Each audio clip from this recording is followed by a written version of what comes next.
Have with me here today Robert Wallace. Thanks That's for coming on. Thanks for having me.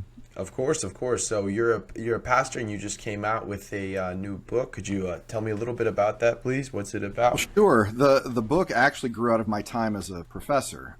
In 2017, I went on sabbatical at the college I was teaching at, and I was wanting to write a text I could use in the classroom. My responsibility was teaching the introduction to Old Testament classes. My PhD is in Old Testament, and so I was wanting, it's a standard con that all the professors run, right? You write a book, you make your students buy it. It's perfect. And then I'm selling 300 copies a year.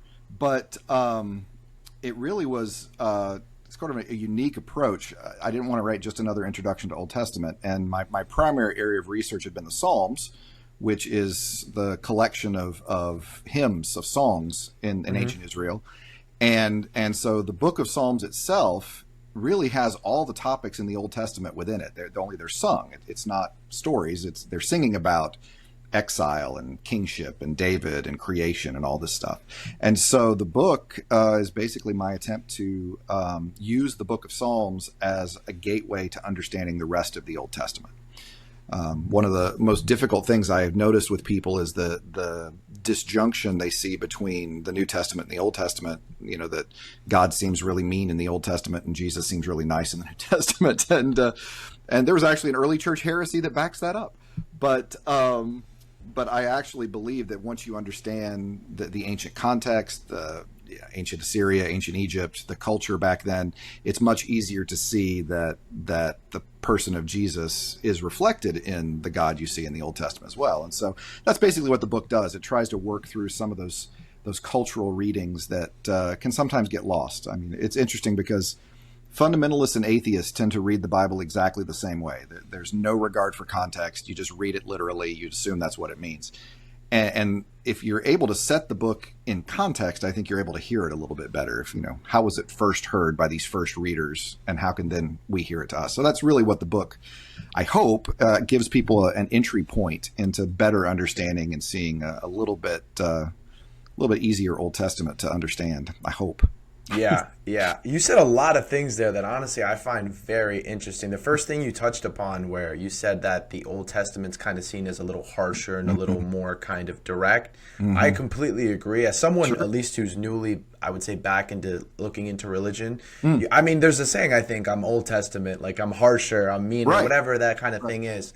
Right. But, lately the way I've been interpreting some of the stories, at least on my understanding, and I'm a very novice, I don't want to overspeak, but my understanding is like, well, God is kind of like your father, and it's almost like a father's love. Like if you stray a little bit, it's more to help you more than to hurt you. At least that's what I understand. So I remember in the book of Job when he's, kind of asking why are these things happening?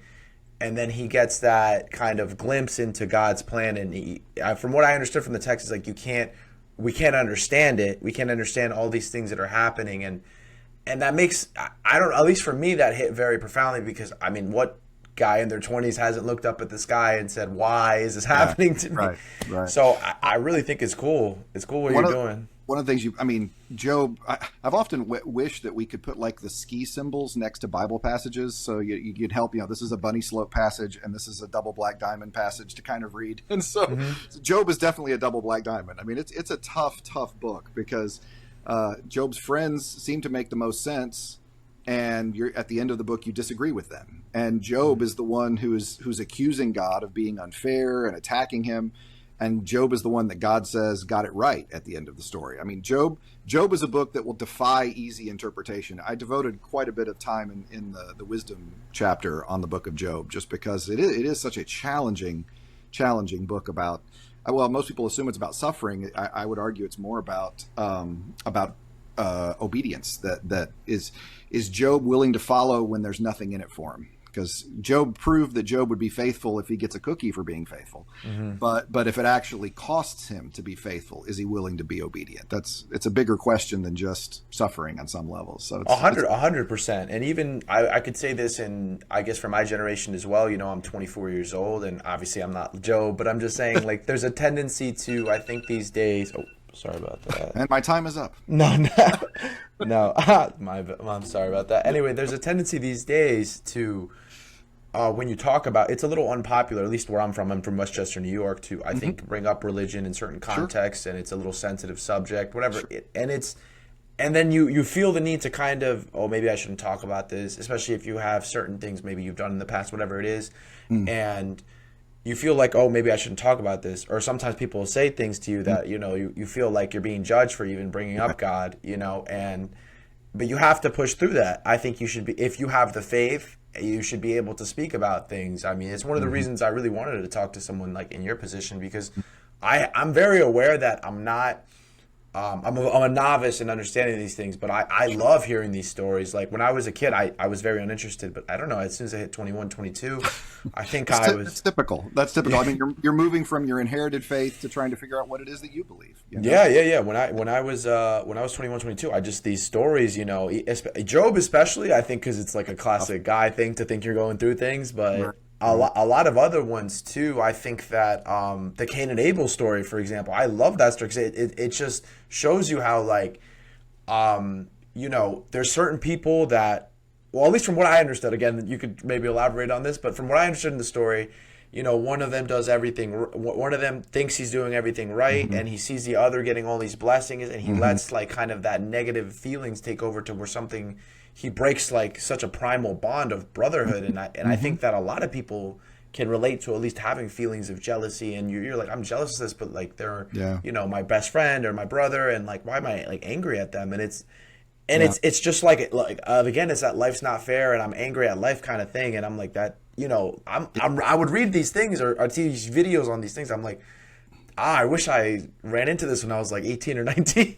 Right. Yeah. I mean, it's interesting because so many of the stories, particularly Genesis 1 through 11, those stories at the beginning of the book of Genesis they're all taking what was generally understood in the ancient Near Eastern stories, right? Stories of flood, stories of creation, stories of how you became civilized and the building of cities, etc.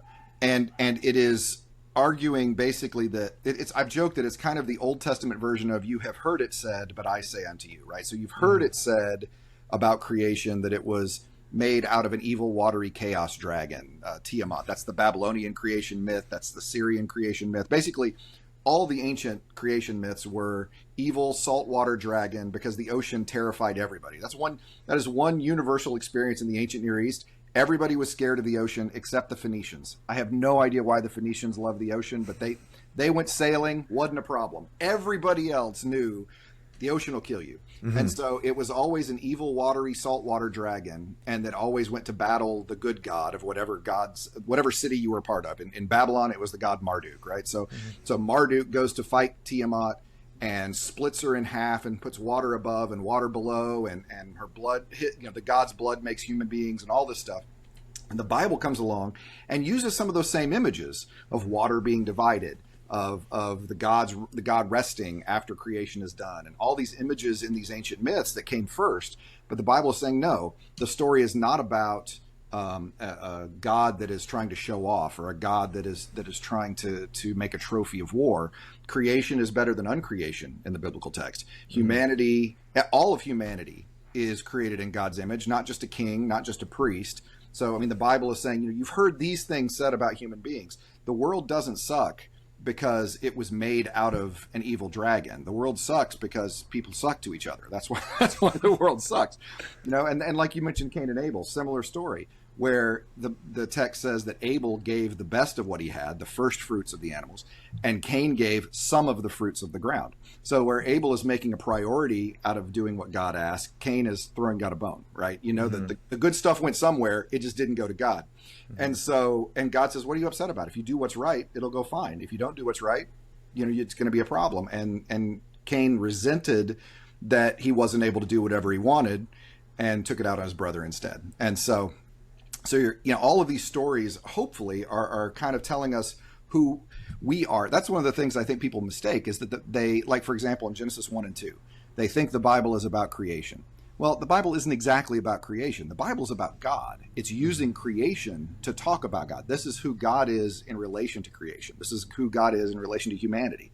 This is who God is in relationship to. So the people who are, wanting to make an argument about, oh, it's 7 days, it's 24 hours, it's 6,000 years. I mean, those are arguments the biblical text would never accept. I mean, that again has no regard for the ancient ways of reading these texts and how they would have originally been heard. It wouldn't have even entered their minds when they thought about it that way. From what I understood, it's kind of like a metaphorical thing when it comes to exact things like time and stuff like that. Isn't it like, it could, a day to God. I mean, that's how they used to explain it to me. A day to God could be 1,000 years to us, something like that. I wouldn't even go that formulaic. I would say it's a poetic thing. I mean, okay, they're expressing these things poetically. And I often joke that, I'll read the Bible literally. I don't read the Bible literalistically. Okay. I'm not, arguing for 24-hour days. I'm not arguing for, where are the dinosaurs? No, these are questions that I have.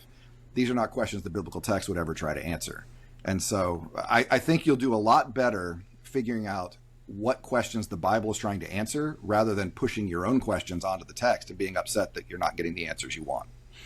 Oh, that makes a lot of sense. I think that trying to find specific kind of answers versus reading things and I guess connecting it more to your life experiences does make a lot more sense. I just think when you're younger, at least I think when you're younger, you're very more like, you're more concrete. Yeah, 100%. You're like, you need to be sure, and then you find out in life, I think that things aren't always so black and white, and like a lot of it's just gray. Very few times in life is it so black and white. I mean, I'm a young guy, but I feel like I've even seen that, like, you think something's this way for such a long time, and then you're like, oh, you know what? One day, it's just one day, you just change your perspective. You're like, I might be very wrong. People that are always sure about everything make me very uncomfortable.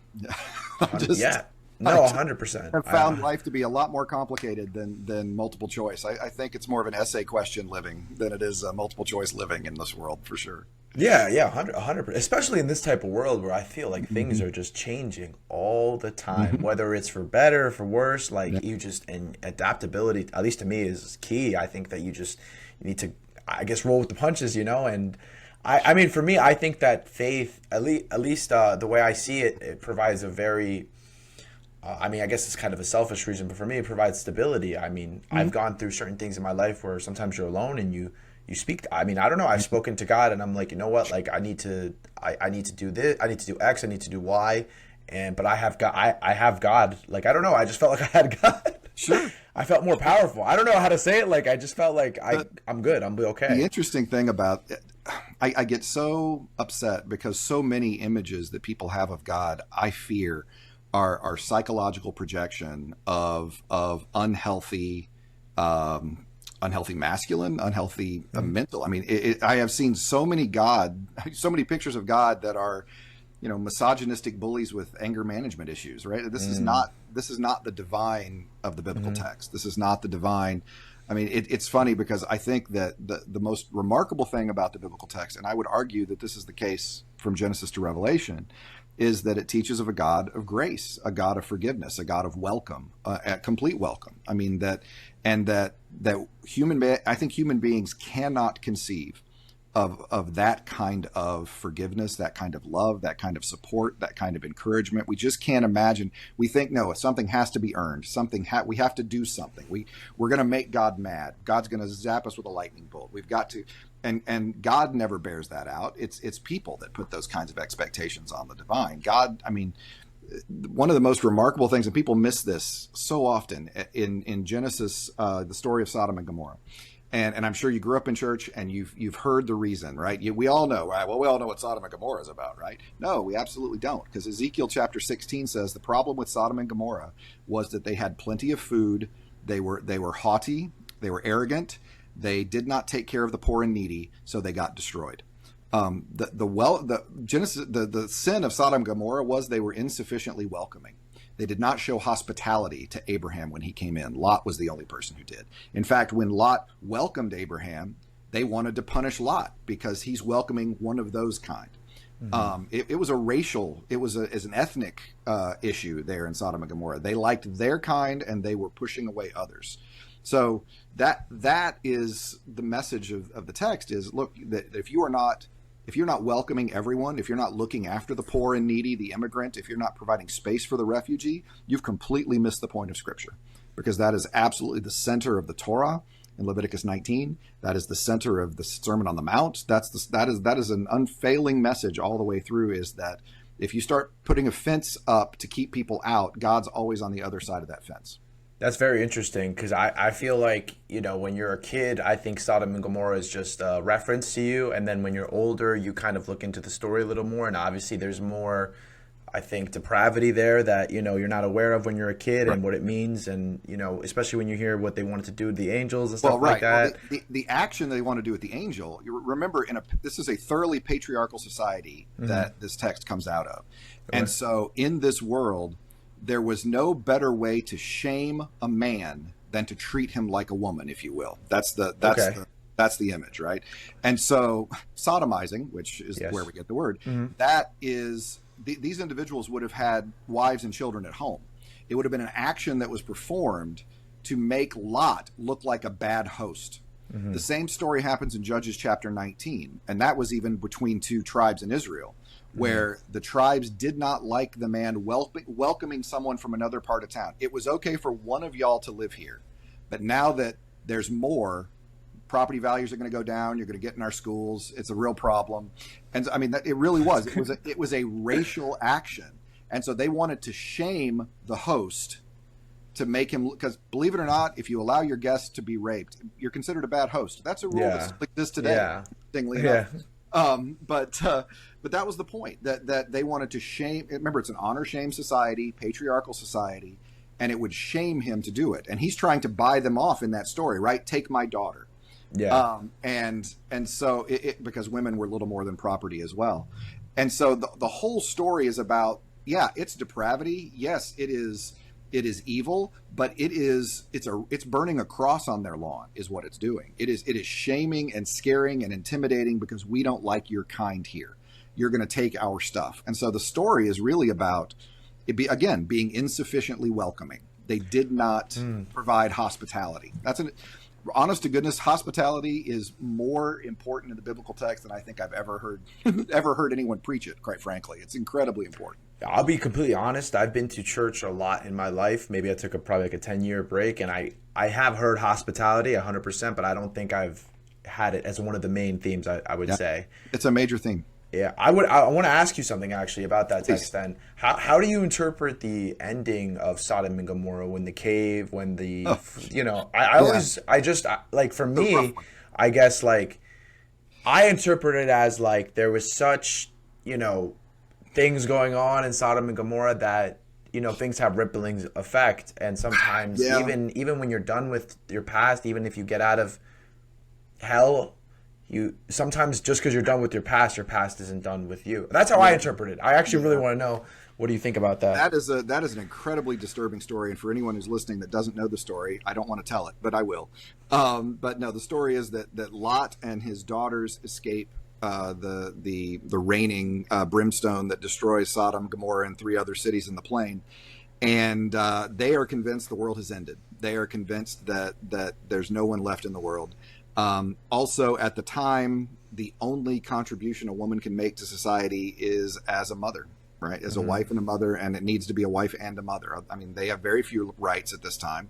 And that is the problem, I think, that people misunderstand. The biblical text is not advocating patriarchy, but that is the backdrop of the stories of the text. Society was patriarchal. And so the stories it is telling reflect that. But we see later that's not the vision that is for ideal relationship. Anyway, so the daughters, in an attempt to provide in the world, get their father drunk and have sex with him to try and have children. Now, this is I would argue the story is an etiology, etiology. An etiology is a story that answers a why question, an origin question. And so those children, the offspring of these relationships, were understood by Israel to be the children, the founders of the tribes that were rivals to Israel. So Moab and I believe it was Moab and Ammon that are the children of Lot's daughters. And those are 2 countries that were rivals with Israel and Judah throughout their history. And so it's kind of like the origin story, right? Well, why are we having so much trouble with them? Well, look where they came from. If that was the stock, that's the problem they have. It's no wonder that we're having problems. So it really was sort of propaganda. I was going to say that doesn't sound too flattering. No. It's a propaganda story which explains why we always have these problems with Moab and Ammon. Right? Okay, all right. Edom, another nation that Israel was struggling with, the origin story for them was that it came from Esau. If you remember the Jacob and Esau story, brothers as well, and with a contentious relationship. They were brothers as well, Jacob and Esau. And Esau was was believed to be the founder of Edom, the country, also a country. And so that was another, well, why do we always have problems with Edom? Well, brotherly relationships. Jacob and Esau had problems, so Israel and Edom are going to have problems. So a lot of these stories are identity giving for ancient Israel. Okay. And so it's kind of like, it's like the narratives we tell ourselves on the 4th of July, George Washington and the cherry tree, or the signing of the Declaration of Independence. We have all of these narratives within American culture that we have. They had the same thing. I mean, people are people whenever they're living, 4,000 years ago or today. People have always been people. That makes sense. And I also want to touch on this that you mentioned there, that I guess there was a patriarchal backdrop in the stories, and correct. I think that's actually a very good point. You forget you can remember the context in the Bible, but sometimes, as a guy, I think too, you can forget the context of the world. Correct. And that's kind of why I think I don't want to say reverted, but I was looking into again and getting closer to my faith, because when you live your life in your 20s, I think as a guy, I think you see things, you hear opinions, you're very, for lack of a better term, I think malleable to older males that maybe have things that you want. And something that really resonated with me was further along past the Old Testament, when, the Mary Magdalene story. And, you see certain people that are very judgy of, I would say, women. And, they're very mean. And I think that was, I think when I was a kid, when I was a young boy, yeah, I would have never thought certain mean things that I thought when I was 19 and 20. Right. But you hear these words, you hear these thoughts, these opinions, and then you come to it. And now at 23, 24, I think I have a lot more nuanced opinion on any type of woman, whether it's like Mary Magdalene. I think that, you see a lot of those things, and now you can have a conversation and understand that, people have pain and there's different situations. And whereas when you're 19, you might say something grotesque, you might say something defamatory, you might do these things. So I really like that aspect, especially the Mary Magdalene story, because it teaches you to not be as harsh and as judgy and as condescending to people in different circumstances. You see in Genesis 1 and 2, the relationship between men and women is that of egalitarian. There's complementarian. In Genesis 1, it says that God created humankind in God's image, male and female. The implication was that it took both. In Genesis 2, the woman is considered etzer in Hebrew, which is a word that means helpmate or helper, but it's not a subordinate helper. In fact, that word etzer is usually used of God in the Old Testament. So in other words, the woman was to the man as God was to Israel. So that is not a subordination kind of relationship. And so it is only after people suck, which is Genesis 3, right? That's when people suck. When we decide we don't want to do what God says. We know better for our life than God does. That's when death enters in. That's when sin enters in. That's when patriarchy enters in. And then you see in the new, as you pointed out in the New Testament, all throughout Jesus' ministry in the Gospels, it's the women who understand. It's the women who get it. It's Mary and Martha. It's Mary Magdalene. It's Mary, the mother of James. I mean, the people who are at the tomb in all four Gospels on Easter morning, the first people to find out Jesus is resurrected are women in all four Gospels. Which, by the way, I'm just going to say, that is one fact that makes it much easier for me to believe in the resurrection. The resurrection is hard to believe in, right? Dead people coming back to life. That doesn't. Gandalf. But no, that's not something that you. that you just readily accept. And so if you were making up this story, if you wanted to make up an ancient story and you wanted to, I need a story. I'm telling people Jesus came back. I need someone to do it. You're going to pick, a Pharisee. You're going to pick a Sadducee, a Levite, a priest. You're going to pick Joseph of Arimathea, right? He's rich. He's connected. He's got his tomb. He's got gravitas. He's got everything that society values. So you write that story and you say, Joseph went to the tomb and he saw Jesus was there. No. Every single gospel writer has women going to the tomb. And these are women would not have been accepted. Their testimony would not have been accepted in a court of law in the first century, but they're testifying to Christ's resurrection. And so, I mean, we wouldn't know that Jesus were raised were it not for women preachers. So it is the women are way you see that switch. And then in Paul, in Galatians 3, Paul says, in Christ, there is no Jew nor Greek, slave or free, male or female. And what that means is not that those differences don't exist. What it means is none of them are prioritized. Neither Jew nor Greek gets priority in the church. Neither slave nor free gets priority in the church. Neither male or female gets priority. Everybody is on equal footing in this relationship. We all have the things that make us unique, but those things that make us unique don't give me power over somebody else. And so it is remarkable. One of my favorite things in the first century, Pliny the Elder, at the second century, very beginning of the second century, one of the governors is writing back to the emperor, and he says, you know, these Christians, how are we going to deal with this Christian problem? And he goes, look, I'm killing them. I am. But I've asked folks, and I really don't think they're that big a threat. He said he got most of his information from torturing 2 women who were female slaves who were leaders in the church. And I just always have to stop on that right there. Female slaves who were leaders in the church. Christianity completely turned the world upside down, where these people who had no status and no position now are leaders in the church. But of course, very quickly, culture pushes back, and very quickly, women are once again subjugated. And there's a line in, I was teaching at this church once about Da Vinci Code. Okay. And one of my church history friends says one of the things that the Da Vinci Code gets wrong is that Da Vinci Code says there was a massive conspiracy to subjugate women in the Catholic Church. And he says this is completely wrong. There was no conspiracy. They were subjugating women in the Catholic Church. Everybody said this. No one was hiding this. You know, women were the gateway to evil, right? Women were the people through whom sin entered. The whole Eve was worse than Adam because she ate first kind of story. That's all second, third, fourth century that's coming out of that. And as a result, that patriarchy reasserts itself. And we're only now really coming out of that 2,000 years later, and finally starting to see churches ordaining women and women with full participation. And again, it's rough because we had the answer. We had a society and a possibility much better 1,900 years ago. And unfortunately, culture doesn't like that and pushes back.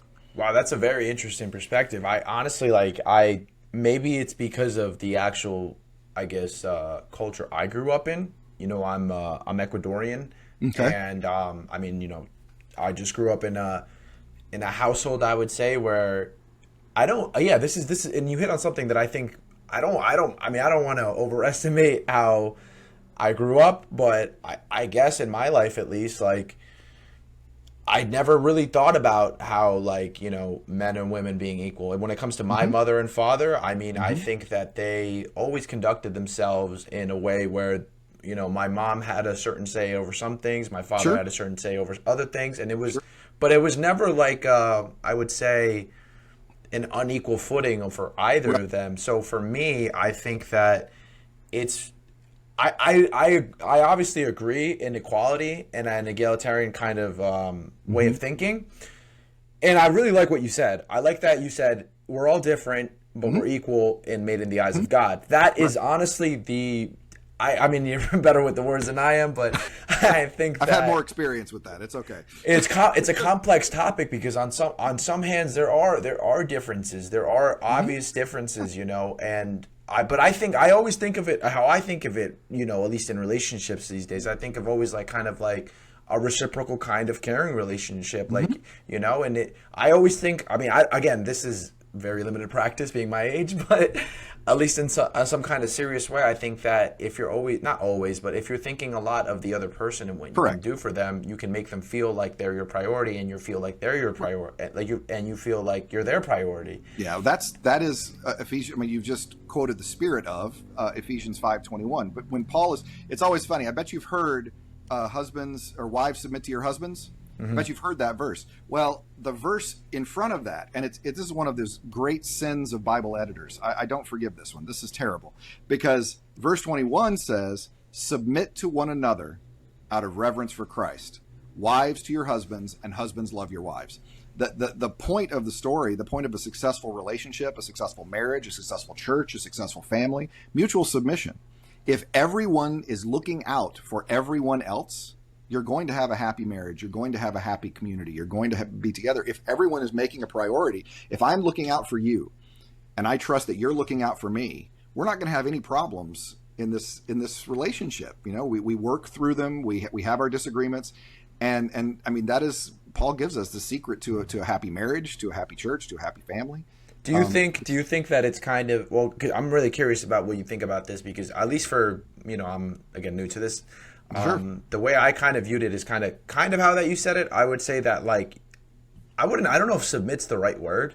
That's an old word. Yeah, because I feel like there's such a negative connotation to submitting. You know what I mean? Like, I would think that, like, if for me, like, if I pick a girl up for a date and then, you know, we go for dinner and right. you know, I'm nice or whatever, all these things, I wouldn't call that submitting. I think that's just normal, right? Submission in this context is something that no one can make you do.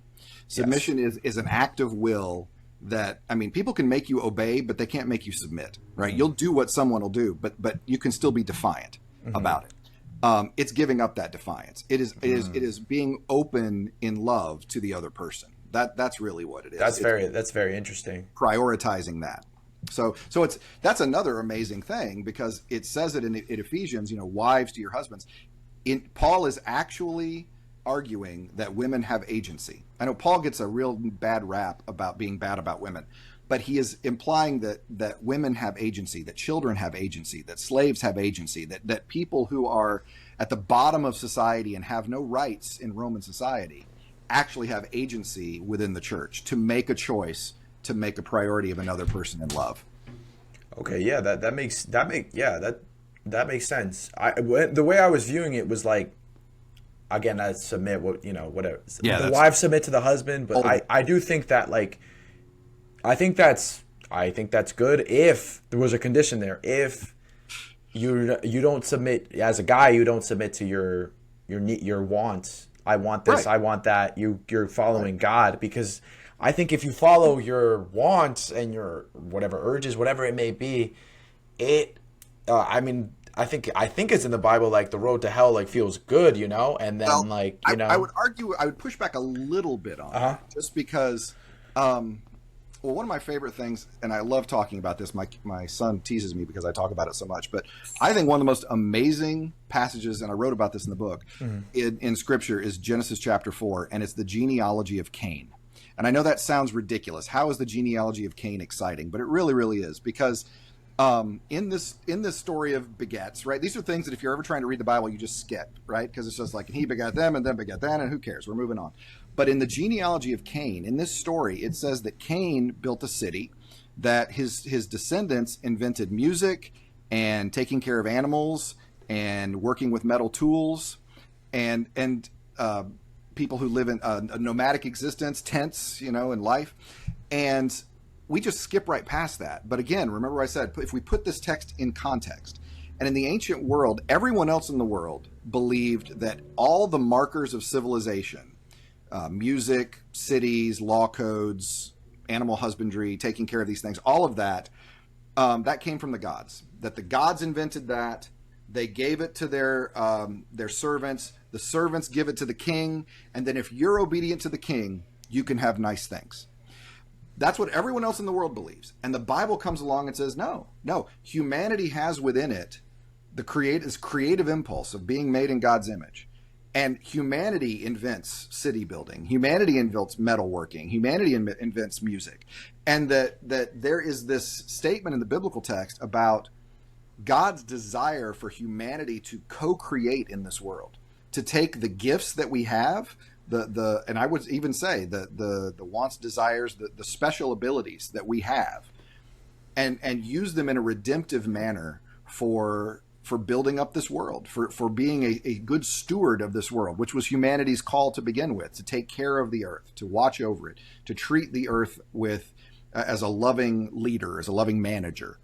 And instead, and this is where I think you were leaning, we get exploitive, right? The desire to be exploitive and selfishly push ourselves up. Those are the desires we need to get rid of. But the desires and the abilities and the skills that we have, those are things that can be redeemed. So much so, and I love this part, at the very end of the story in the book of Revelation, heaven is portrayed as a city, the new city of Jerusalem. Well, that was invented by humankind, a city, back in Genesis chapter 4. So God decides to portray this ideal relationship of what humanity is eternally dwelling with God as a redeemed version of something human beings invented. That God instead of giving us, the Mona Lisa and giving us Starry Night, God, in the Bible, it says, no, he gave us canvas and he gave us paints, and he wants to see what we can do so that we can God can then put it on the refrigerator and show everybody the creative humanity has. So architecture, lawyers, teachers, mathematicians, all of these callings have within them this redemptive ability to work for God's redeeming creative purposes in the world, to show love of neighbor and because showing love of neighbor is the same as loving God. That's basically what Scripture says. He says the greatest commandment is love God with all you have, and the second is exactly the same: love your neighbor as yourself. So by loving others, we're showing our love for God. Yeah, that's a great point. I never thought about that, kind of like the being able to be redeemed through your own desires, because I think that a lot of the times in, I think, society, at least from what I heard when I was younger, certain traits are just seen as aggressiveness, competitiveness are seen as just downright destructive, and I remember as a kid feeling like I don't think that's true. I don't, but obviously when you're against like 5'4" adults, you're like, okay. Right. But now that I'm older, I think that honestly, I think in a little bit of a negative way, it instilled a bit of combativeness when people try to kind of push back on those kind of competitiveness and stuff like that, and the fruits that can come from those kind of traits. Now I'm like, now that I am an adult, I can, say like I'm like this. I'm unapologetically like this. I don't really mind. I try my best not to hurt anybody because, I'm human and I'm a sinner. I'm very comfortable admitting certain things now that I don't think at 19, 20, 21 you're very comfortable admitting. So, I really like the fact, because I think that, especially with men, it's very like all or nothing sometimes. You think like, that, you're either a pastor or you're whatever. You're a terrible human being. Yes, literally. If you were really good, you could no. We're all different. We all have that creative impulse, and that's one of the most beautiful things about the fact that all of that happens in the genealogy of Cain. As you pointed out, Cain's a murderer. His descendants are multiple murderers. Lamech kills people proudly, and yet that spark of divine creativity is still present enough in there that even human selfishness and sin does not squelch it. That even though Cain's line is not a great bunch of folks, they still are able to create and contribute meaningfully to this world. And that's a call for everybody, wherever you are, whatever your vocation, whatever your occupation, your vocation, your calling is to live creatively in this world with what gifts you have to bring what good you have into it. That's ultimately, I would hope, the message of salvation that we get through. That's not about evacuation. It's not about going to heaven when you die. It's about instilling the call of heaven in you as you live and living. I mean, you've prayed the Lord's Prayer, right? You pray, "Thy kingdom come, Thy will be done." Not get me out of here, but let your will be done on earth as it is in heaven. It is praying that God will transform this world, not get me out of this world. But that's the way I think if people focus on get me out of this world, then they can ignore things like taking care of our pollution and our economy and lifting up the outcast and the refugee. So we push all that off so that way it doesn't have to change our behavior. Well, I'm sorry. I mean, an encounter with the divine is going to ask you to actually look beyond your selfish desires and needs. Wow, it's hard. Sometimes it can get overwhelming, I think, when you're, with all the information you have in your pocket, with the cell phone, you can see that there's wars going on everywhere, and there's this hunger in different states, there's hunger in different continents, and, I think when you're young, it's easy to get, when you're 19, and I remember when I was like 18, I think they were saying the world was going to end, just global warming, not even conspiracy theorists, like global warming. They were like, we have 7 years left. I was in So high school. The world was going to be destroyed by a nuclear bomb my entire high school. The Soviet Union was going to kill us all back in the 80s. That was yeah, it was always, like always. it's always Nothing for a new. different reason. But I am curious about Oh, something you're else. locked up on me. Oh, can you hear me? There you are. Oh, okay. Yeah, I got you. I am curious about I wanna talk about what you think when it comes to personal accountability these days. So for example, one of my favorite examples in the New Testament is when Jesus is in the desert and he gets tempted by the devil. And one of those temptations is that, from what I understood, it was when he said, well, why don't you jump off this cliff, and if you are the Son of God, you will be saved. You're close. And I'm trying my best, but That's okay. That's okay. he was like, if you're the Son of God, you'll be saved. And I really like Jesus' answer, which he says, basically he says that's not how it works. And Right. just we're not anybody to challenge God to save us. And I think that that's so important for people to hear these days. At least I needed to hear that. And when I was, especially younger people, when you feel lost, when you feel like, I can't get out of bed, or I'm stuck in this vice or this addiction, or I want someone to help me. And I'm not saying help is bad. I'm just saying to rely on external assistance sometimes I think is hoping too much. It's a little more. I think it's a little, because those temptations that you're talking about, there were three temptations. One of them was to turn the stones into bread because Jesus was fasting at the time. One of them was taken to the highest point of the temple, not a cliff, but he was taking the highest point of the temple, and tempted to throw himself off, knowing that because the mission wasn't completed yet, God would save him. And the third one was to bow down and worship Satan and inherit all the kingdoms of the world. And so all three of these temptations were temptations that would have faced Jesus during the entire earthly ministry. In other words, using power to benefit self, right? Turning the stones to bread because I'm hungry. So using the gifts of God for selfish reasons, or showing off, because that's what the temple issue was, is he jumps off the temple. You do that 3 shows a week, maybe a matinee on Saturdays, people are going to want to know what you have to say, right? This guy jumps off the temple and doesn't die. This is amazing, and using that power again to show off, get people to follow a cult of personality instead of listening to the content of what Christ is saying.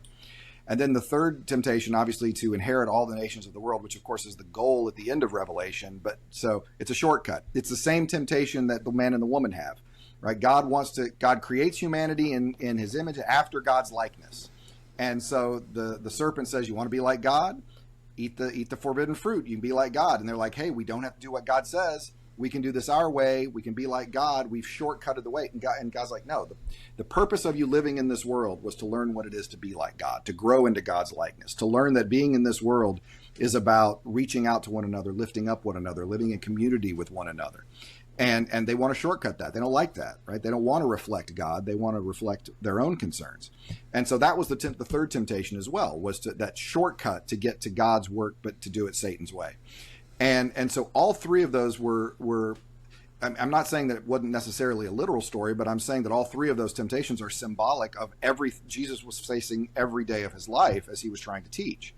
That temptation of using what you have to promote self instead of using what you have to help others. The temptation to be a cult of personality and show off because you have this, instead of showing the humility to wash another person's feet, to be a servant. If you want to be the master, you have to be a servant. Not if you want to be a master, you have to do 3 shows a week and a matinee on Saturday. And so all of those things were getting at the temptations of who Christ was. The reality is that Christ was always about lifting one another up.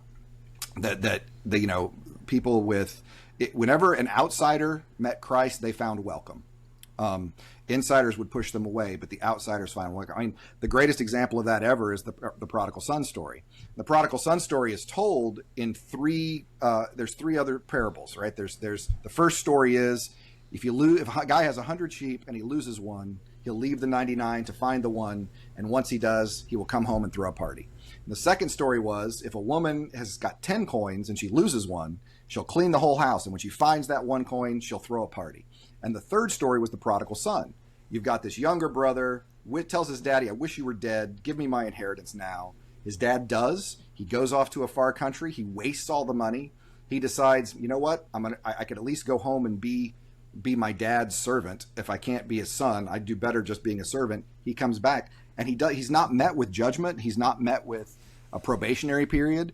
The father has been watching for the son, and in the story, the father runs. Now, this is an important point. The father runs to see his son. In the ancient Near East, men did not run. Women ran, children ran, but it is not dignified. There's no dignified way to run in a robe, right? It can't happen.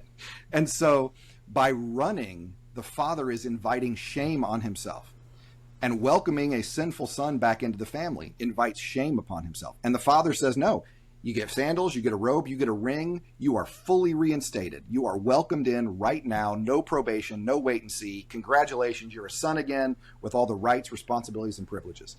And it's the older son that goes, that's not fair.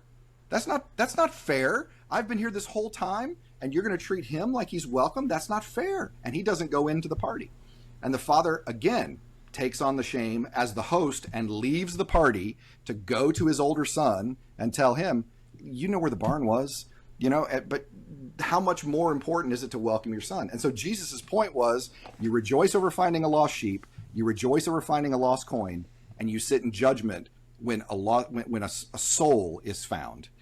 You bunch of hypocrites. That's basically the line that Jesus doesn't have there, but that's basically his message. So it is all about people being met with measureless grace. There is no, probation. There is no, that is the nature of the faith. That anything that you've heard otherwise about a God that has certain base requirements, that is something humanity has placed on top of it. And by the way, nothing makes God angrier than people putting requirements on God's welcome. Yeah, throughout history, that God's like, no, you don't get to tell people who gets to come and who doesn't get to come. That's hospitality, right? And so you fail to show hospitality, this is a problem. Yeah, that's particularly interesting, I think, these days with, I would say, your entire past being almost available on the internet. Sure. And now, there's certain debates on, let's say someone does a particular line of work and, they try to come back from that. And, there's a bunch of people. I would say that this is mostly probably men that are very judgmental of certain people that have certain professions. And not to say that, I've never said anything in my life that's inflammatory or anything like that. But I would be, again, when I was starting to come back, I think that a lot of me felt like there was another side of the argument in terms of like, shouldn't you be happy that someone's at least trying? Right. Like, and again, this isn't even the like a kind of thing where like, I want it to be like, oh, like those guys are so bad for judging. It's more like, I feel like if someone's like, it's almost like, I feel like it takes a lot for someone to be like, I don't want to be like this anymore. You know? Absolutely. And for someone to kind of shoot their hand away when they're trying to reach out, I don't know, it can kind of, it kind of makes the world feel a little bit colder, I think, and there's such a scarcity mindset these days, and I don't even mean with our resources. There is a scarcity mindset with our resources, and that's unfortunate as well. But there seems to be a scarcity mindset with kindness. A friend of mine the other day I was on the phone with him, and they let someone in, like at the Starbucks line. No, they were going to Dunkin's. They would hate it if I'd said Starbucks. I'm sorry, they're a Dunkin's people. They don't believe in Starbucks. They let someone into the Dunkin's line, and that person was then rude to someone else, like in front. And it's like, what? I was just kind to you, and you're going to be like that? I mean, people are just like, no, I need to get mine. I'm going to expect people to be kind to me, but I'm sure not going to show it. I don't want people to take advantage. I don't want people to reach out. It is such a scarcity mindset. I've got this wonderful little cartoon, and it says it's a church new member class, and they're talking to them. They said, well, God may have accepted you, but our standards are a little bit higher. And they how you need to change so you can be accepted by us. Well, no, I'm sorry, that's not the way this works. Yeah, I think acceptance is it's really interesting to me that it's such a big. I think in my generation, it's such a divisive thing nowadays. Whether you want to accept this or you want to accept that. I remember when, I don't want to misquote this, but from what I understood, it was back when the Pope was talking about homosexual people and in the church, and I always thought that like I think that's just, isn't that shouldn't like we be like hospitable? Yes, yes, 100%. And that is another place where I would argue that the church. This is one of the dangerous things when the church allows culture to influence. And I know it sounds like I'm making the other perspective, but I'm not, because I told you that Christianity came along and suddenly women slaves were leaders. And then culture pushed back and said, no, they're not. Women are property and men are in charge. For 2,000 years or 1,800 years, slavery, was pushed back. That was accepted. Culture was saying, no, slavery is acceptable. And here are scripture passages we can quote to back that up. No, there are scripture passages that speak against that. And I would argue the same thing, right? For most of human history, for most cultures, some aspect of homosexuality was considered anathema or outside. And it's only recently that people are starting to realize, you know what, the text of the scripture doesn't actually say what people have said it said all these years. And the things it does say don't seem to mean what we think they mean. And that there actually is a case to be made for much broader inclusion, much broader acceptance than our received culture, which has said these people are outside, has told us, taught us for all those years. I mean, in 1865, there were churches going, oh my gosh, maybe we shouldn't be in favor of slavery. This received culture has told us that we should be, but maybe not. Now, all of a sudden, we're seeing that churches are starting to say, you know what, this Bible thing is a lot more complicated than we thought. That's one of the things students always said, gee, Dr. Wallace, the Bible doesn't say what I thought it said, and what it did say didn't mean what I thought it meant. And let me bring this back to my self-promotion again. That's what I hope the book does, right? That's what I hope that sounds very helpful. Honestly, I think that sometimes you need a book to understand the Bible. Honestly, yeah. Like I said, it's hard to read, and there's so much. We remember, if you pick up the Bible and it's in Hebrew, you remember you need to translate it, right? Because most people can't pick up and read Hebrew. You remember you need to translate the language. We forget we need to translate the culture as well. And so I hope that the book is one of the things that can help people translate the culture so that we can hear it better. So what do you particularly think is what the Pope said about homosexual people? I'm not, again, I don't want to misquote him. I don't have the thing in my face. No, but from what I understood, it was kind of like, they can, it's not about the particular act that they do. Is more of like accepting someone that has fallen, because we're all fallen. He was pushing the envelope 100%. He absolutely was. He was pushing the church in ways that many in the Catholic Church were not ready to be pushed. There are people, I have heard people say that the Pope wasn't a good Catholic, which I don't understand just theologically how that works. But no, absolutely not. And my church is one that strives to be as inclusive as possible. We have been as welcoming as we could be. And that there are people in my congregation who still struggle with that. There are people in my congregation who were raised, like many of us were raised, believing that was a problem. But they've decided that you know what, that is not going to be something that we're going to break fellowship over. That if someone is a practicing homosexual and they want to be part of our congregation, they absolutely are welcome to be fully included in that congregation. And I would not hesitate to marry someone in our sanctuary as a result of that. So it's like I said, it's something that we're seeing people suddenly go back to Scripture, just as people in the 19th century did with slavery. We're starting to see people go back to Scripture and go, you know what, maybe we've been reading this wrong. Okay, that makes sense. I think that definitely makes sense. With so you teach you said you teach undergraduate, right? I did. Mm-hmm. Okay. 22. And do you find that over the years there's been kind of less and less interest in faith, or do you find that it's stayed around? Yeah. Okay. Yeah, and that was even within my. I was at both times a denominationally affiliated college, and I won't say that there was less interest in faith. There was still a tremendous interest in changing the world. 18 to 22-year-olds are always ready to change the world, and there were a number of folks that went off and were working in. Nonprofits that were working in inner city places, feeding the hungry, working to stop homelessness, working for Habitat of Humanity, working for people in Appalachia trying to rebuild homes in extreme poverty. But they were not involved in the church, partly because I think the churches they came out of were churches that were not articulating a vision that taught them how to change the world. That they were taught growing up all these things like love your neighbor as yourself. And so they go to college and love their homosexual neighbor and love their neighbor, the refugee neighbor and the immigrant neighbor. And all of a sudden those churches don't welcome them home anymore. And it's like, well, why did you lie to me? What am I going to do? And so they've been very disillusioned. There's an entire category of people called ex-evangelicals. I don't know if you've heard them, but ex-evangelicals are people that usually grew up in conservative evangelical settings. And then at some point, 18 to 22, they encountered a world that was bigger than the one that they grew up with. And they've left the church, or they've left that church. Some of them have found homes in other denominations. Episcopalians picked up a lot of former evangelicals, Lutheran, and some have even converted to Catholicism. And then many of them are, as they call them, the nuns, None, that they are the ones who just don't pick a particular affiliation. But I still think that there is a tremendous desire to change the world and go out there and try to make the world better. That's the wonderful idealism of the 18 to 22-year-old, and they do what they can. They go out there and try to work in whatever nonprofit, and that's fine, because I do believe that you can know God without knowing God's name. If you get it, that's all right. That's a really interesting point with the nuns that you talked about. Mm-hmm.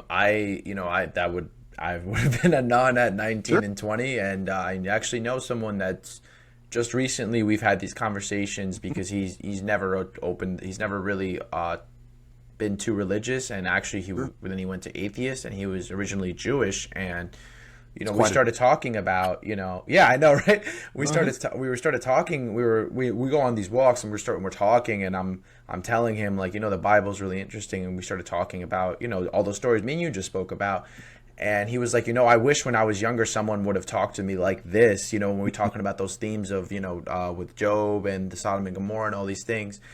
And he said he's looking at kind of maybe going back into it, maybe revisiting these types of things. And I think from what he told me is that the way he was taught religion at a young age in Judaism was a very kind of strict and, from his perspective, hypocritical kind of thing, where they would say one thing, act another, but point at this as the rules, but only for you, but not for me, and those kind of things. And it really turned him off. And I think if I'm being honest, that's a little bit of that happened to me too, where like no particular religious group has a monopoly on that, right? I mean, we can share that hypocrisy across religious groups with no problem there. People suck. We've talked about this, and we are exactly right. I mean, and although the expressions of faith can be different, and particularly in Judaism, where very much the interpretation of these texts is done in community over time. The Talmud is this wonderful illustration of individuals wrestling with, where I am looking at the text in this book, I'm looking at the text and looking at its ancient cultural meaning. A Jewish interpreter would start there, but then move forward and say, yeah, but Rabbi Rambam said, but Rabbi Akiva said, but Rabbi Gamaliel said, but and it comes all the way through history until we get to here, and you have this community of faith that is shaping how that text is interpreted, so that it moves beyond the ancient context and speaks into a contemporary context. Now, can that end up being somewhat legalistic? Well, sure, but tell me Catholicism can't be somewhat legalistic, and it's a faith of love. And Baptist, as my tradition is, can be very legalistic, and it's evangelical. So, I mean, it's the human nature, I think, at times to try to structure and rein in, to make sure we don't make mistakes, as opposed to, because we're, again, projecting on God this God that's going to zap us with a lightning bolt if we get out of line, as opposed to a God that is welcome and open and just cheering us on to live the best life we can live. Now, as a pastor, do you find yourself, I've heard of like different kinds of, people in charge of the church and stuff like that. And do you find yourself kind of being that, like, how would you describe the role of kind of being the shepherd for, I guess, your flock kind of thing? You know, because I honestly, like, when I thought of a father, I thought of, when I was a kid, I thought of the father as the guy at the front who's talking, the guy who gets paid attention, the guy whose hand I shake. But I've never, up until recently, thought as father as someone that maybe I could go to when I have a problem, or when maybe I'm confessing something, and someone that has, for lack of a better term, an understanding, a deeper understanding and relationship with God that I can use to communicate and can maybe lead me the right way. Yeah, it's interesting, because the role of pastor, I've often said, isn't one job; it's like 7 jobs, right? Because I'm a teacher, and I'm a preacher, and I'm also a CEO. I'm also head of our staff. I'm also counseling, not professionally, but just offering counsel, if you will, to people, as you just commented. There are so many different positions and aspects of the job that come together. I do approach the job as a professor. It was funny because when I was interviewing with this church, I've been a college professor for 20 years, right? And it was funny because for the two of us, it was almost like two cats when they met each other. It was like, well, why would a professor want to be a pastor? Well, why do you want a professor as your pastor? And it is very much how I interpret it. And so, my preaching is very much informed by 20 years of teaching. It's very much informed by the research that I've done. And it's not like sitting in a lecture. It's thoroughly a sermon. But I like to believe that it comes a little more informed than just a moral lesson or something that I'm not. I don't like to think of myself as particularly shallow. It's not fire and brimstone. I'm not. You're going to hell, because I just don't. That's not my style. But it is a. I try to. As a leader, I try to find what individuals' gifts are and try to put them in places where they can use them, right? And so find what the gifts in the congregation are. Who would be a good teacher? Who would be a good deacon? Who would be, great at hospitality? Who's going to be great at our business and finance stuff? And try to get people with those gifts in the right place so that we can be as good and healthy a church as we can be. Okay. Yeah, that makes sense. Do you think that something like, forgive me, I'm not too familiar with, you said you were a Baptist? I am. Okay. Do you guys have confession? We do not. Okay. No, we do not have confession. So when you talk about counseling, how would that kind of work? It's usually someone that either on the phone or comes to my office and they're, I'm thinking about this, or I'm having a hard time with that. Can you help me process the death of my husband, what college I should go to, what I need to major in, those questions of just offering, let me tell you what I think. I mean, if you're doing this, you're doing this. I mean, just to offer what wisdom can come as just a friend in many ways, a friend who's seen enough to have some gray hair, and offer what wisdom and leadership I can in those places. And if it's something serious, then getting them to where they need to be. My wife's a licensed professional counselor, and so I know the value of therapy, and I also know I'm not one. And so I'm not going to pretend to be a therapist. I'm going to help people get to those places where they need to get. I'm happy to deal with spiritual issues, but issues of depression and all the other things, those need to, suicidal ideation, that needs to be handled by a professional. So. Yeah, that makes sense. So you think this with the spiritual crisis, has that happened often in your not your congregation, but in your experience? Have you heard about that often? Or sure, yeah. I mean, I've had. There have been so many places. It's one of those things. College always gets blamed for destroying the faith of the students, but the truth of the matter is, it's the parents who've built a faith that is so easily crumbled when someone meets a different perspective. I mean, and so students have a lot of times have come to me and are just wrestling with deconstructing the way in which they were always taught. They were always taught the man is the head of the household. They were always taught preachers couldn't be women. They were always taught that, and now all of a sudden they're discovering a Bible that doesn't say what they thought it said, and they're having a hard time fitting it back in their worldview. And so I've tried to balance, as a professor, I tried to balance comfort and challenge. I wanted to challenge students to think beyond what they had received and be aware of other traditions. But I always want to do that with a pastoral concern and comfort, and provide them the skills with which they could reconstruct their faith. I don't just feel like I'm helping them destroy it and to leave them there, right? I want them to know that one of my favorite moments, I had a student come up to me and she was having just a moment of crisis. And I've been just teaching Old Testament survey, and this is right before Thanksgiving. I didn't know she'd been cooking since creation, right? She's just been simmering for the whole semester. And she finally came up to me, and she's just, everything just started to come out of her, right? She couldn't believe this about creation, couldn't believe this about this, or where the Bible came to be, and all this stuff that I taught her. And I said, Michelle, her name was Michelle. So I said, Michelle, I know all of this, right? I know the whole history of the scriptures. I know theories of inspiration. I know the places where the Bible is taking text from Egyptian wisdom documents and repurposing them. I'm aware of all of these things, and I still have a deep and growing faith. And she looked at me and she said, well, so did I. And then I read the Bible. And I used to think that was what I was supposed to do, read the Bible. But now I'm like, oh my God, no, don't do that. That thing will mess you up. Just go to these 10 scriptures. I was like, and so I'm just dying laughing because she was, the Bible had destroyed her faith all of a sudden. And you'll be happy to know that I was able to talk her through that. She was able to she's a perfectly dedicated Christian today, but there was a serious moment of crisis where she was deconstructing what she had received and was suddenly reading what she'd never read before, even though she thought she had. That's so interesting, because I think when I was 11, I went through, I think, something similar. Something happens in your life, or you start reflecting a lot, and you think that, can this all be true?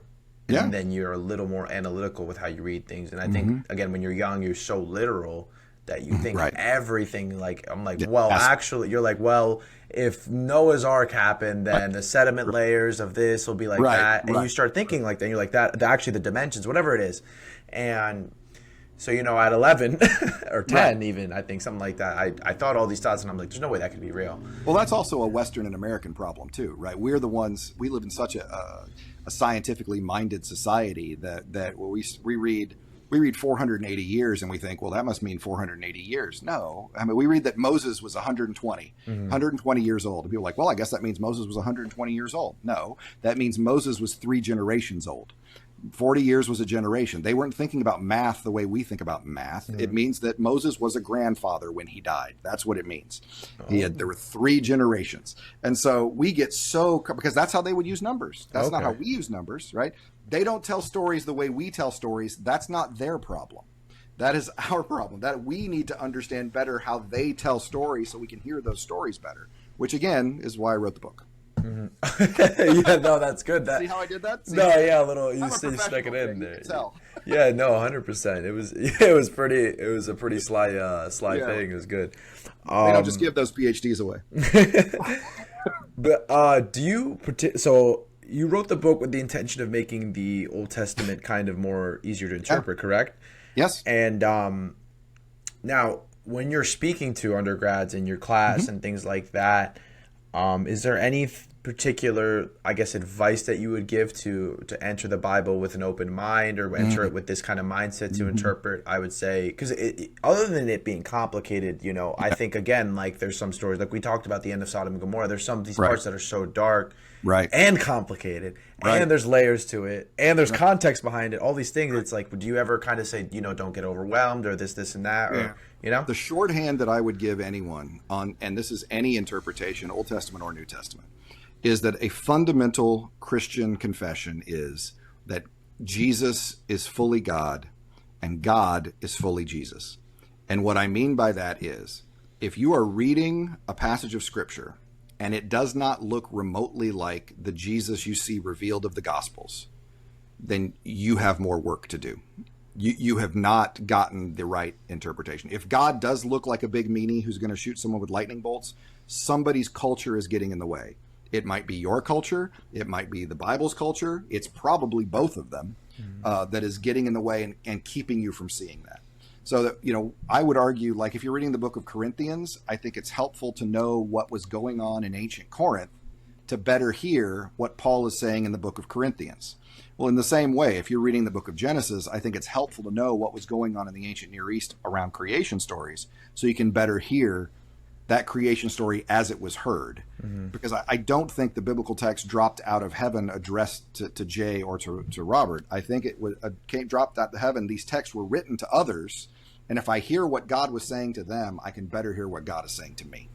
But the one fundamental rule is, at the end of the day, every interpretation needs to look like Jesus is revealed in the Gospels, because if it doesn't, then you're missing something. Somebody's missing something. Okay, yeah, that makes sense. That makes sense.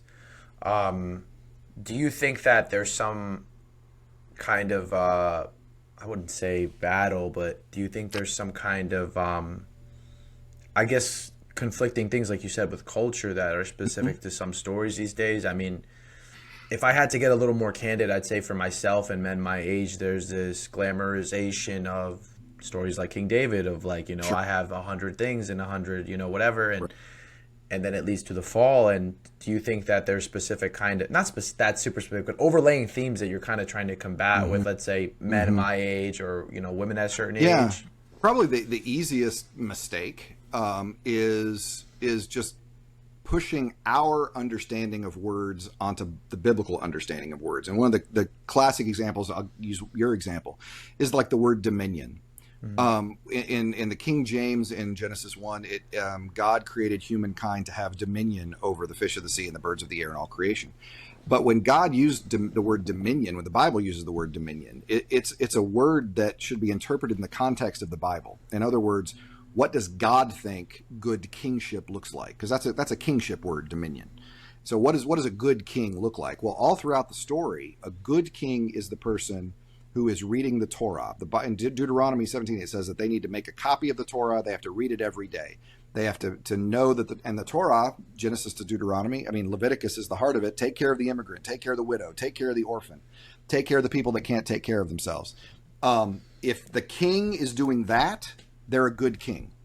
If the king is using the kingship to be, Mel Brooks' History of the World, where it's good to be the king, and they're doing whatever they want, that is a bad king. And so throughout the biblical text, there aren't a lot of good kings. You're going to find this hard to believe. If you give people power, they use it on themselves. No, really, it's true. And that's what happens. In the whole history of Israel, in the whole history of Judah, there were only 2 kings who were listed as completely good who didn't have any problems, and they are Hezekiah and Josiah. David had the Bathsheba incident, and even then, David is considered a good king up to that point. But in that story, what does he do? He uses the kingship to get another man's wife. He uses the kingship to get another man murdered. He uses the kingship to get what he wanted. That's a bad king. So now go back to Genesis 1, have dominion. If you're using that word to justify exploitation or strip mining or patriarchy or anything, that's a worldly, that is a human understanding of that word dominion. That is not a biblical understanding of that word dominion. And so I think that anytime we are projecting onto the biblical text interpretations that let us do whatever the hell we want, that's a problem. I think there's a lot of that these days. I think 100%. That, whether it's for monetization, fame, anything, it's Absolutely. pretty. There's a whole niche where it's kind of trendy to talk about these things. I think that's why I'm so hesitant to kind of like speak very solidly on these things, because I feel like I'm very aware that I'm a novice in kind of understanding these things, and let me give you some encouragement in this, that doubt is not the opposite of faith. Certainty is the opposite of faith. And certainty is good for some things. I am certain that vaccines prevent diseases. Scientifically, that has been proven. I am absolutely certain that science can get us to the moon. I'm absolutely certain that the earth is round. That's not a problem. I don't have to believe in vaccines. Vaccines work without me believing one way or the other. But the issues of faith, well, there's doubt tied into that. It's always about taking a step when you're not real sure where your foot's going to land. It's taking a step because you trust where you have been. You trust that you feel God has been with you up to that point, and that God's not going to leave you or forsake you, and that, you know what, I'm going to take this step of faith. I'm going to trust. It is usually, faith is demonstrated in the midst of doubt. It's not certainty. So if you have your questions and you have your uncertainty, that's okay. That's completely, that you're in good standing. I mean, the book of Habakkuk was nothing but a prophet asking God questions the whole time. Job was nothing but asking God questions the whole time, and beware of the answers. But still, nothing but asking God questions. Yeah, it is. It really is. It's a funny thing too. I was talking to one of my friends about the book of Job, and that particular part where we're kind of the kind of theme that I understood from it of like, there's some things we're not meant to understand. Yeah. And my friend he's very into science. He started medical school in the fall, and he was saying how there's certain things in science that like the more you try to study, the more there's kind of measures of error. Yeah. And and I'm like, and that's how we started talking about it. I'm like, in the Bible, like we're not supposed to understand certain things. Like it's out of our comprehension. And it's funny, like we got both really, I wouldn't say we're arguing, but we're passionate about it, because we were just like, he's very science-based. But at the end, he agreed. He was like, you know what? I think that there's truth to that, because you see it. You see these real themes of, as hard as we try, like there's some things that are just out of our reach. And in some way, like I think when I was younger, that made me feel weak. But as I'm older, I think it gives me a sense of security that I think that there are things that I don't understand. So when things that aren't too fair play out, I'm like, you know what? Yeah.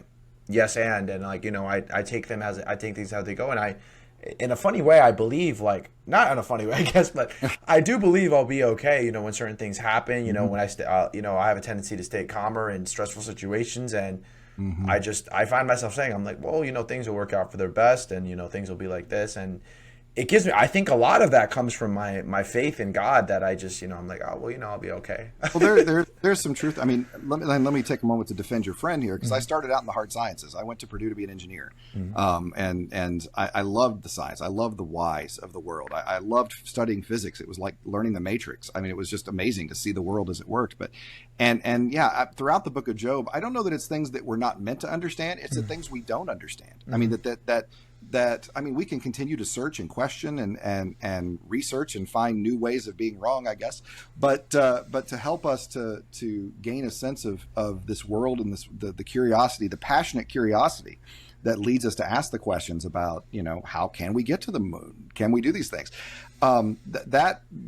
Those questions of God in Job were meant to remind Job a position of humility, because Job was speaking very much assuming that he had the complete everything figured out. Mm-hmm. He wasn't judged for that. God didn't say that Job was wrong, but he wanted to remind Job that, hey, just as a quick reminder, I'm God and you're not. Just wanted to, I'm the one that understands where the snow lives and where the mountain goats give birth and how creation spins together. I'm the one that gets that. You're not the one who understands that. It was a reminder of God's position, which is what Job needed reminding of. It was actually an act of mercy by God. And I talk about this in the book, because it was a reminder to Job that this is who you're being asked to trust. You're being asked to trust the one who knows how this all works. And so even if it doesn't make sense, even if it hurts you, even if it causes questions, it's okay to put that trust, because you're trusting in the one who actually knows how this whole thing goes together. Yeah. I was gonna say that exact. You said it. I couldn't have worded it better. That you're the reason I believe it's okay is because I'm trusting in someone that knows all. I'm not someone omnipotent, so you feel like, all right, I feel okay in those hands. But if you don't have that faith, and whatever your religion is, whatever it is, if you don't have that, I think it's a lot easier to kind of reach for something, anything, pleasure, ego, whatever you want to call it.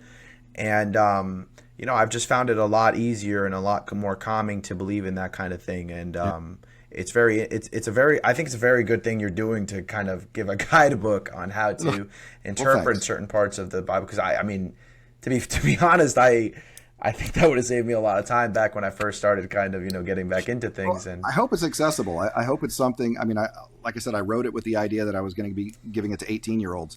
So I wrote it with an entry level. You don't have to know anything about faith or scripture or anything to begin with. But obviously I'm a Christian. I'm writing from a Christian perspective. But you don't have to be a Christian to benefit from the tools that I put in here, helping you understand the ancient culture, which helps us understand a little more about the Abraham and Isaac story, or the Abraham and Sarah story, or the exile, or the conquest of Joshua, or the death of the firstborn in Exodus. All these stories that sometimes can seem so hard to reconcile with the Jesus we know in the Gospels, that actually it's not quite as far as it feels at times because of that. From what it sounds like, you're saying that the characteristics are the same if you look hard enough, and if you have the context of history and the context of how the words are, right? Correct. So we're peeling. Basically, what I'm hoping we can do is we can peel back the culture off of this facade off, and when we do, what we see is that the God of the Old Testament looks just like Jesus. Okay. That makes sense. Be aware of our culture. Once we are aware of their culture, we can see, oh my gosh, God and Jesus are the same. Jesus is God. God is Jesus. It's not. So often Christians use the language of son, but that implies a distinction that I think would not have existed in the ancient mind necessarily. Mm-hmm. And so the confession of faith for Christians is that God is Jesus and Jesus is God, fully and completely. And Jesus is fully human at exactly the same time. It's a mystery of incarnation, which I would argue works in the church as well. We say that the church is both the body of Christ and a bunch of human beings gathered together. Scripture is both the word of God and the word of human beings at exactly the same time. And so hopefully we can get through all of that. see it better. What do you think is the most, I would say, not misinterpreted, but kind of interpreted as that Old Testament harsh thing, and it's actually kind of a story of mercy and love? I know you mentioned Job as like it's seen as a story of suffering, but it's actually a story of believing and obedience. Probably the Exodus story. Probably, I mean, the easiest one I would argue is the death of the firstborn. So if you've seen the Prince of Egypt, if you've seen the Ten Commandments, if you've seen, if you know that story, the Egyptians are enslaving ancient Israel. Moses is asked for their freedom. Pharaoh refuses, and so you get these 10 plagues. And things seem to be ramping up. The Nile's turned to blood, and frogs and flies and gnats and boils, and it's rough. But the 10th plague is the death of the firstborn. So every firstborn in Egypt dies, the animals and the people, and that's harsh. I mean, in our culture, we can't possibly fathom how that could possibly be understood as anything other than cruel and mean God that we have in the story. But when you read the text, if you look at chapter 1 of the story, at the very beginning of the story, the Pharaoh, who by the way was seen as God in the ancient world, so this is a contest between two gods, not a contest between God and a human being. This is, in the ancient mind, this would have been a god of Egypt versus the god of Israel, cage match here, and God makes clear the whole time that Pharaoh doesn't have a chance, right? There's no way that Pharaoh can match me on this. But at the very beginning of the story, Pharaoh tries to kill all of the male children in Israel. He tells the midwives to do it, and when they don't, he tries to drown them. That's the Moses is put in the basket and saved by Pharaoh's daughter. Spoiler alert if you haven't seen Prince of Egypt. Sorry about that. But then at the end of the story, how does God respond? God responds by killing the firstborn of Egypt. So in other words, Pharaoh tries to kill all of the boys of ancient Israel. God responds by just the firstborn. Now, you've probably heard of the rule of lex talionis, whether you realize that's what it was called or not. But you've heard an eye for an eye, a tooth for a tooth, a life for a life, right? And so that law was put in place to limit escalation. Do you have any siblings, Jay? Yeah. I have two brothers and a sister. Close in your age? Actually, no. around a decade each. Oh wow, so that's hard, because if you're close in each, if you got a sibling, then you fought a lot as children, right? And so you know how this works. If your brother hits you, you have to hit them harder, right? And then they will try to hit you harder, and then you'll hit them, and the fight continues to escalate until something gets broken or your parents get involved or whatever, right? That's how it always works. If I go downtown and I see a member of a gang and I punch the leader of a gang in the nose, they're going to kill me. They're going to kill me. They're going to kill my family. They're going to kill the people I went to school with. It's going to escalate. Yeah, of course, right? Of course. That's how tribal violence always worked. Well, lex talionis, an eye for an eye, a tooth for a tooth, was put in place to put limits on it. So if you get punched in the nose, you can only respond by punching in the, that's it.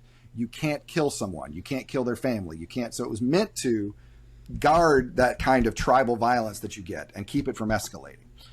And in the story of the Exodus, what we see is God does not even rise to that level.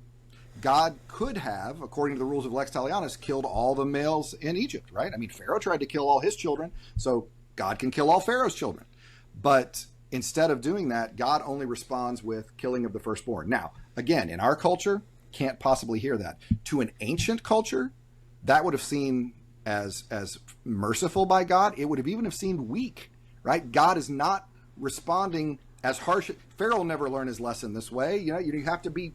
This is Chicago way, right? He pulls a knife, you pull a gun. He sends one of yours to the hospital, you send one of his to the morgue. I can't do Sean Connery, or I would do the impersonation. but that is not at all what God is doing. God is not even rising to that level. And so ancient Israel would have seen that as a merciful God.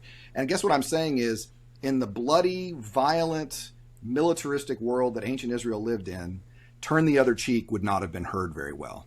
It took some time before culture would move to the point where Jesus could express, just so you know, this is the ideal that God is going for, that we actually respond with mercy, that we actually respond with love, that we actually respond. And you can see it a little bit through your cultural lens back then. God is meeting people where they are. If they can't hear turn the other cheek, maybe he can at least drag them to not responding with escalating violence as it responds. So that's just one place where I see a merciful response by God, where most people see a violent. That's actually like really insightful, because honestly, yeah, when you hear those plagues and all those things, it's terrible. But putting it in that context, especially, I really thought this was interesting. That I mean, because we don't touch the Old Testament a lot, being Catholic. I don't really so I kind of just, I most of the stories. I mean, I like the Old Testament, like seeing those stories, and yeah, I've never thought of it like that, as the Pharaoh was trying to say, I'm God, not your God. And then there was kind of like a power struggle, but not really, because, it was very like, I'm going to take it light on you. God told Moses in chapter 4 how it was going to go. Just so you know, this is how it's all going to go. It's not a contest. I mean, we'll play it out, but I'm going to win this at the end. Just FYI. Yeah, I never really thought about that it was like kind of, and yeah, that's actually pretty interesting when it comes to like, I guess, you see... Well, I touch on that in the book, James. So of course, yeah. No, but I mean, you even see nowadays, I mean, there's people, no matter... there's people nowadays even that, political leaders on both sides of the spectrum that would they think they are God almost, on either end, whether it's people that want to control you through policy, or people that want to have this kind of... They think they're fighting the shadows or whatever it might be, wherever you fall. I don't know, but I'm just saying it's something you can see today, that people are like, I have all the power because let's say I'm like the president, or I'm the CEO of this company. I have this, but then you can quickly get checked. I mean, I have this I have this argument with other people all the time. I'm like, people have high paying jobs or whatever it may be, and I'm like, and I always say, not in a negative way, but I'm like, you know what, like, you could get sick tomorrow. Like tomorrow something can happen. Today something can happen. Today you're on top of the world. Tomorrow you might not be. Or the opposite. Maybe today you're on the it's not your day, and then tomorrow you roll over and you get your punches and you get your licks and you feel good, and so position, and that is one message that happens throughout the biblical text. Position, power, resources, they're always evaluated by how well you are using them to help other people. If you are simply feeding self, power, position, money, throughout Scripture, the message is always that is a bad use of those resources, and God doesn't. There's always a reckoning. That kind of lifestyle builds within it its own judgment and its own reckoning, and it happens every time. I mean, evil has. I don't remember who first said it, but evil carries within it the seeds of its own destruction. It always does. I mean, these things are not sustainable. Yeah. I want to know your opinion on this. It's kind of I wouldn't say similar, but there's some overlaying themes. I believe in God, and you see a lot of social media, certain things kind of pulling my generation and even older generations away from God. And funny enough, it's kind of like the Pharaoh thing. Like, you'll win in the end. I really do believe that. You'll win in the end, but are there certain, I don't know, I don't want to say methods, but are there certain kind of plans that maybe you guys have, or like, leaders in the church have, to kind of try to draw in the younger crowd? Because I can speak from where I am in Westchester, New York. There's a almost combativeness, I think, to kind of going into any denomination. Yeah. The church has done a very poor job articulating a vision of Christianity that provides any method or purpose to people. I mean, I think that's one of the things we're seeing rejected, is that there is not a message that is empowering or enabling. There is that psychologically bullying, misogynistic God that you need to appease or you get lightning bolts. That's not a vision of God that I believe is either biblical or attractive to anybody. I think that for me, it's about doing all we can to model that radical hospitality of Jesus, who was always getting in trouble for eating with the wrong people.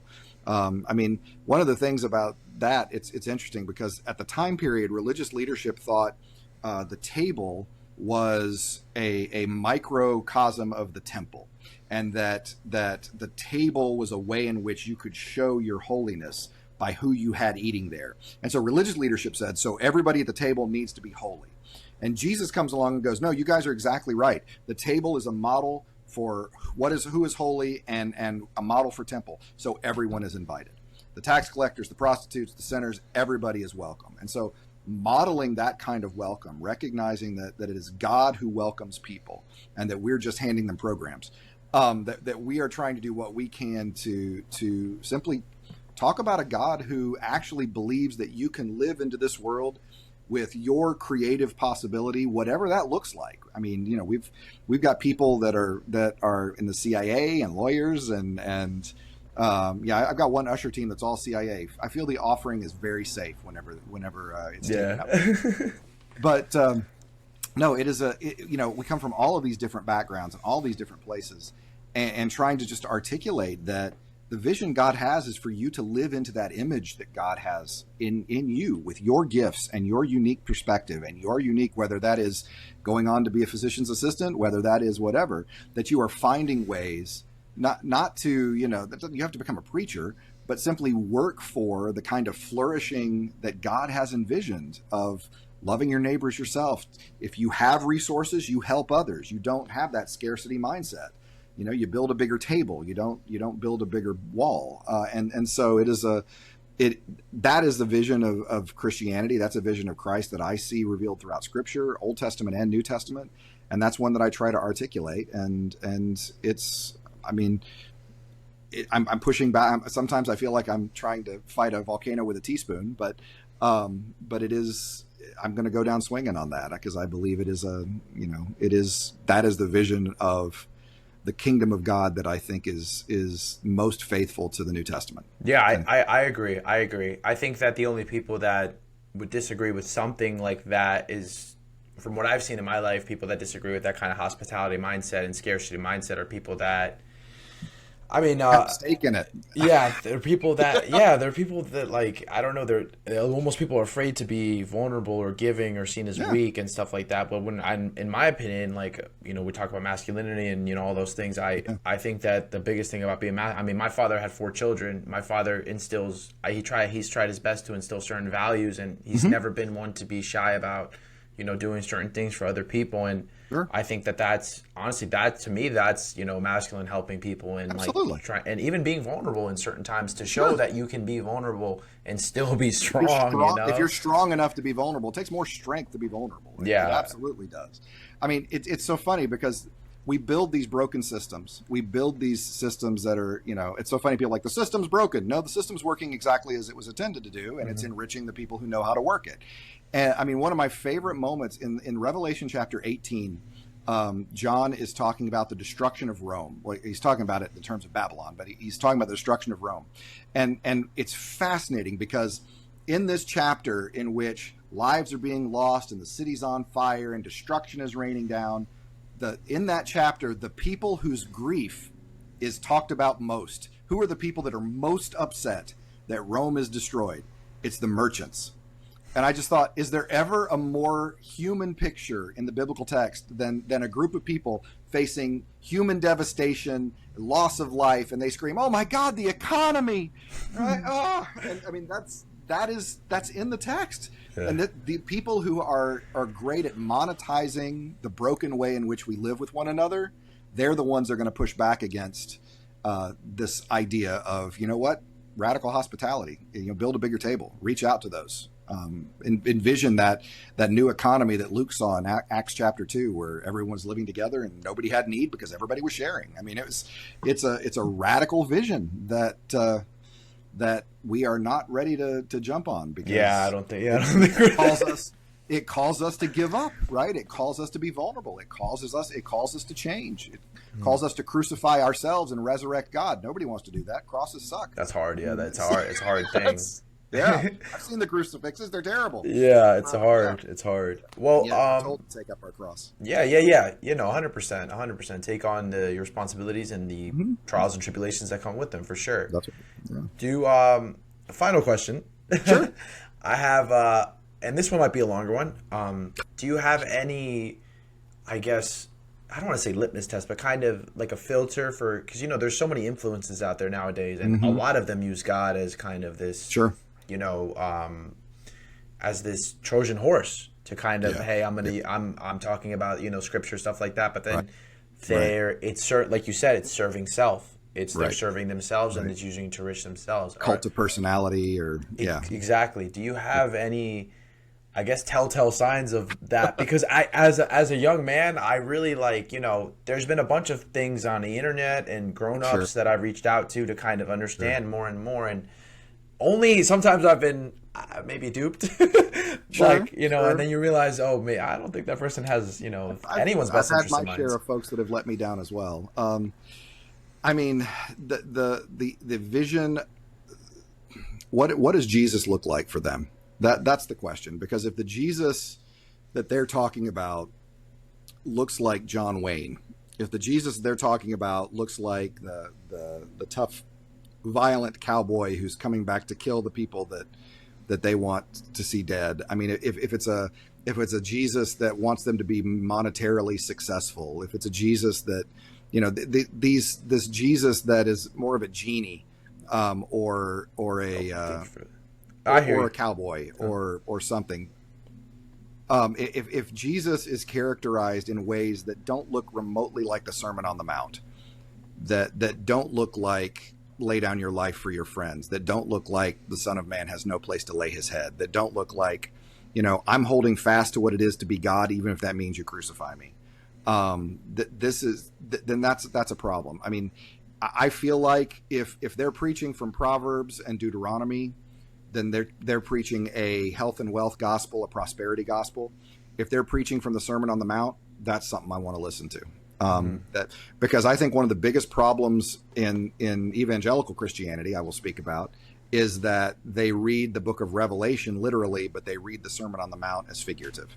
And I think the reverse is the case. I Okay. think the book of Revelation is using symbolism and figurative images, and the Sermon on the Mount is how God calls people who live into Christ to live. I mean, love your enemy, pray for those who persecute you, blessed are those who hunger and thirst for justice.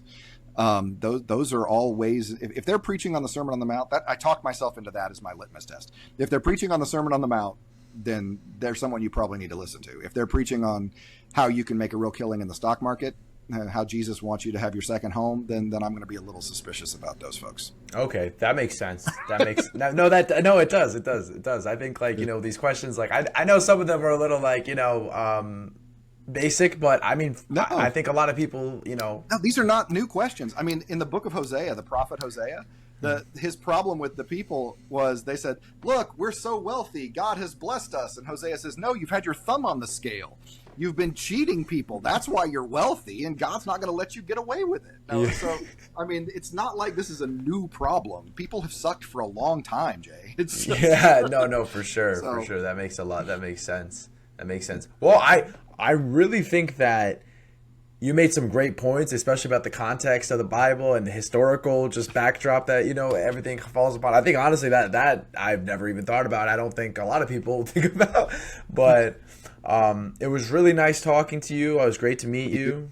So the What book was is your book? available Yeah, I was gonna on say, what was your book called again? the Sorry book. The about book is that. called "A Prism of Song: Seeing the Old Testament Through the Psalms," and it is available on Amazon, but you can get it cheaper at the publisher. What's the The publishers? publisher's name is helwys.com, HELWYS.com, and you can search my name and it'll come up. It's only $22 at the publisher. It's 32 on Amazon. So, I mean, I'll get a higher royalty if you buy it off Amazon, but save the money and go to Helwys. It'd be cheaper there. Okay, yeah, yeah. Well, when did you say that comes out again, or is it? It's already Oh, out. it's It came already out out. at the end of March, and I'm very proud of it. Actually, it's a book. I'm lousy at self promotion. I really am, but I really do believe in this book. I think it can really help individuals read the Old Testament and see God is Jesus and Jesus is God, which for me is sort of the fundamental point of Scripture. Yeah, yeah, that makes a lot of sense. Definitely check that out, Amazon at the publisher for cheaper. Thank you for coming on. I'm just gonna Thank you, stop it. Jay. Yeah, of course. I'm just gonna stop.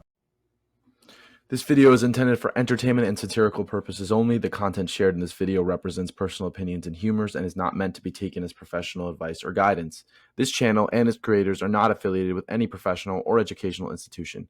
Viewer discretion is advised, and any resemblance to real events or persons is purely coincidental.